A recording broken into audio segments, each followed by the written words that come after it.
Best Very table. good. Is that far? Is that close enough? It's noisy. I don't know. It's really noisy. So I'm going to put it right up to you. Just there, up to your wine glass. Goody. Hello. How do you do? Hello. Question for you: did you enjoy it? Yes. Right answer. We're off. Are you prepared?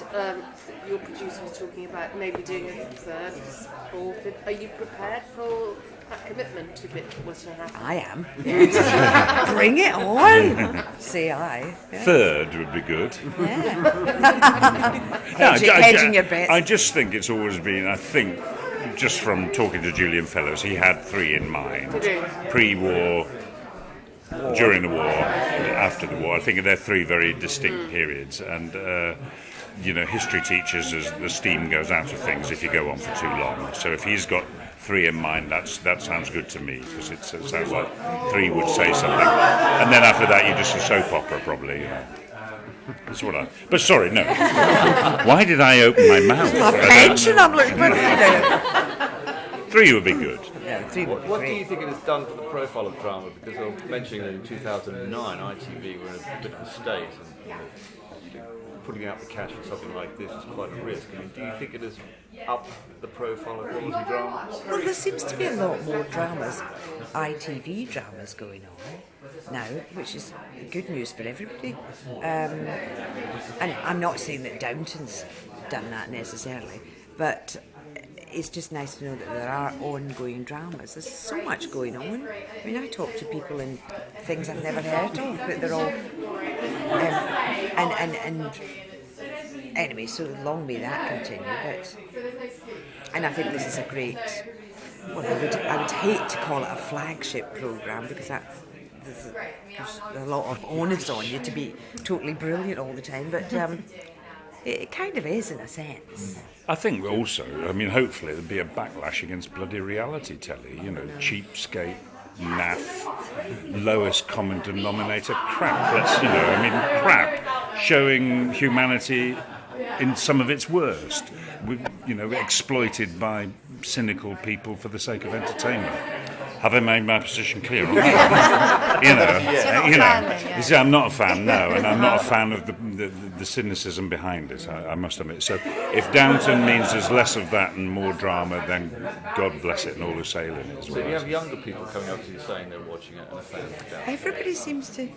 Right across the board, it's really, young people, men, and I'd never realised in my naivety that there was a kind of a difference between a BBC and an ITV thing. I don't think I'm aware what channel things are on, but some people are obviously I think people were intimidated by BBC costume drama, thinking that's not for us, was the perception.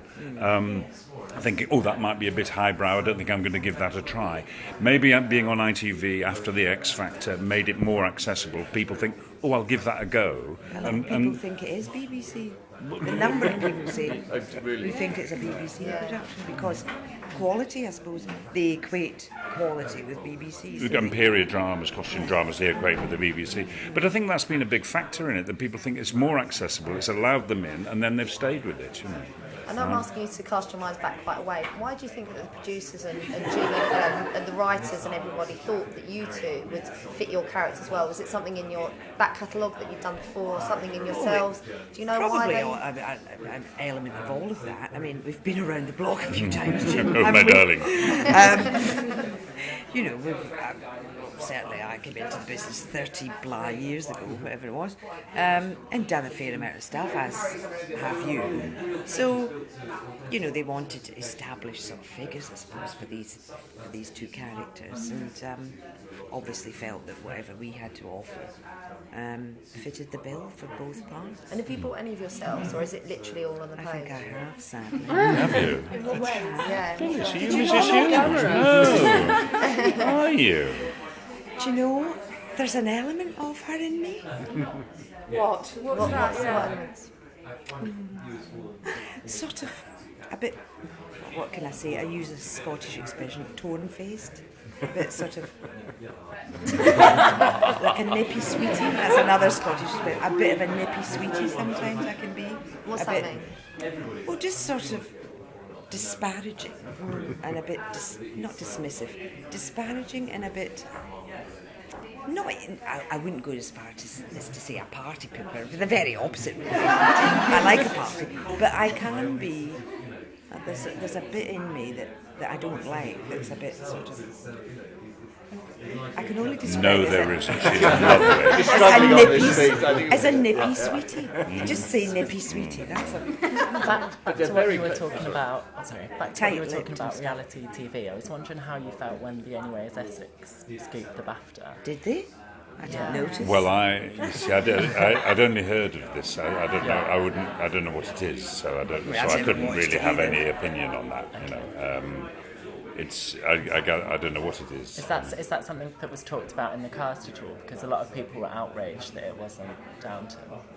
You see, you don't do it for the awards. I mean, yeah, fine, they're all very nice, and the producers love them and stuff. And I'm sure if you get one, you love it. But it's I think not. the Downton audience don't necessarily sit on computers pressing yes, vote button, 40 times a night.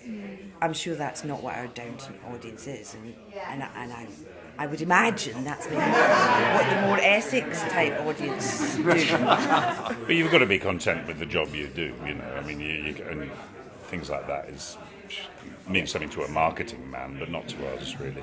Everyone's professional on the show, but on a show like this, is there ever any time where the upstairs-downstairs division infuses into the actors? Only when we get assigned the wrong dressing rooms. There's a different atmosphere. We were talking about this earlier. There's a different atmosphere here at Highclere than there is at Ealing, because here. Kind of democratic here. Well, no, I think it's because everybody's dressed up to the nines here, because it's all very formal. So we're in our best bib and tuckers here, so we're all trussed up. They're all done up for dinner and Yeah, everything. and we're always around there when we're up here. And because of this place, you can't stub your fag out on the library wall. You know, it makes you behave in a slightly more deferential, quieter way.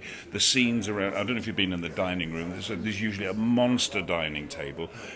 People sat still and talk, so it's a quieter thing. But It's also more the- rambunctious at Also Ealing. the fact that we are surrounded, well bonged, we are surrounded by, antiques around here. Yeah. At Ealing, it's a set. Yeah. It doesn't matter if we And it's kick bashed the table around. and it's bashed around. And here there's housekeepers watching that we don't put that down there, don't put that. So there's a different. It's much not more a informal. negative or a positive. No. It's just different. Yeah.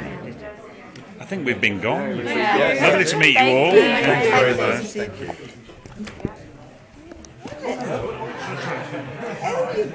You've arrived.